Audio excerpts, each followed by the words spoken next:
In this video, we're going to be going over why you should prime your terrain before painting it, and some different methods of priming and sealing it. Okay, so why would you actually need to prime your terrain? Just start painting it, right? If you prime your miniatures before you paint them, just with a spray can of paint, it does make painting them a lot easier, but it's not a necessary step. Brent from Goobertown Hobbies has a video where he primed, didn't prime, or sealed or didn't seal various miniatures, and some mixed results in there, but at the end of the day, you still get similar properties out of your paint if you let it cure properly. Oftentimes, terrain builders use a variety of different materials all combined together. For example, you'd be using plastic, cardboard, metal sometimes. All these various types of materials take paint differently. So in order to make them give the illusion that they are the same material, priming them ahead of time gives you that even slate. If you've ever added sculpting putty to a miniature, you'll know what I'm talking about.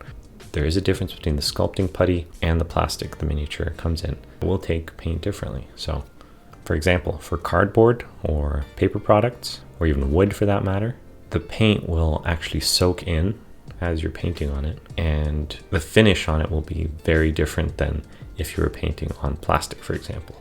When you're building terrain out of all these materials, a lot of times you're trying to mask the fact that it's made of cardboard, that it's made of plastic, that it's made of wood, for example. So getting that consistent finish is key.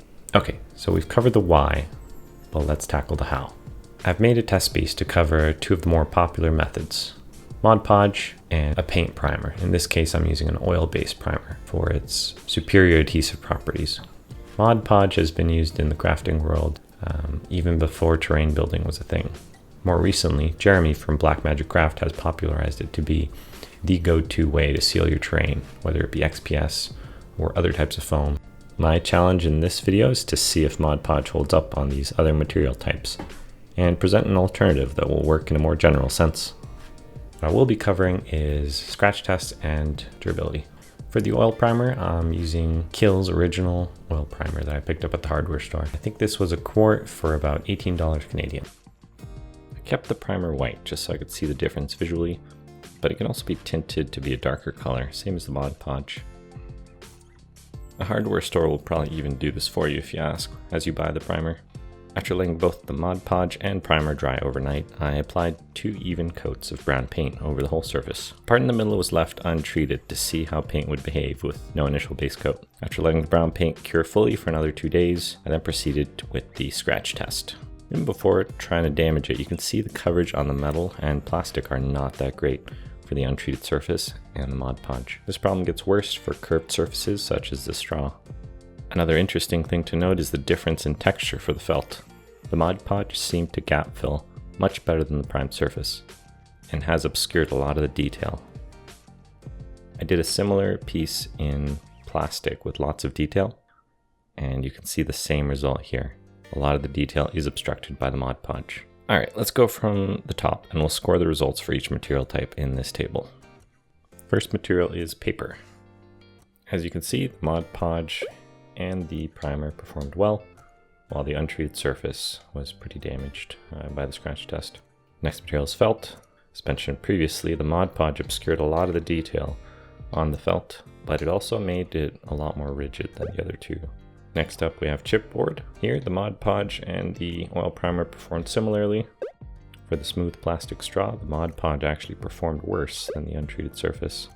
As you can see, there's bits of it flaking off and coming off as big chunks. The oil primer gives you the best result. As you can see, it's very hard to scratch off any detail here. I had to really work hard to get this off. Similar story with the metal. In this case, the untreated and the Mod Podge performed pretty similar. You can scratch it off very easily on both.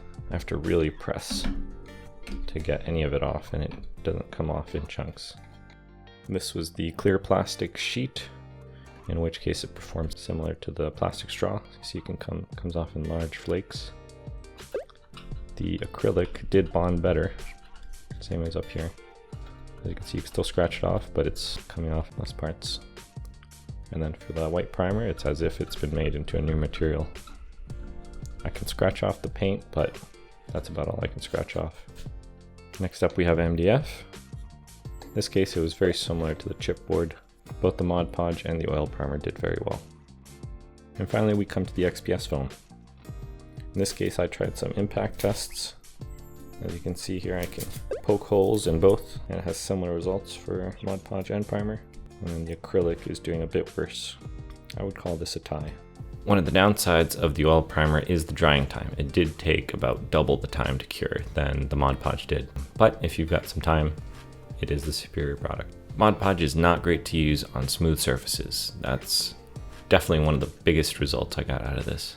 Getting the smooth plastic and the metal to a paintable state was very hard to do with Mod Podge, and just a breeze with the oil primer. So that's a definite plus. So the key takeaway, if you learn nothing else from this video, is don't use Mod Podge for general applications. If you're just using it for XPS foam and cardboard, that's fine. But if you're using any other material types, and if you're including plastic in your builds, switch to an oil-based primer because it'll give you a much better undercoat than any other option. On top of the oil primer being cheaper, it can also be found in more parts of the world easier than Mod Podge can.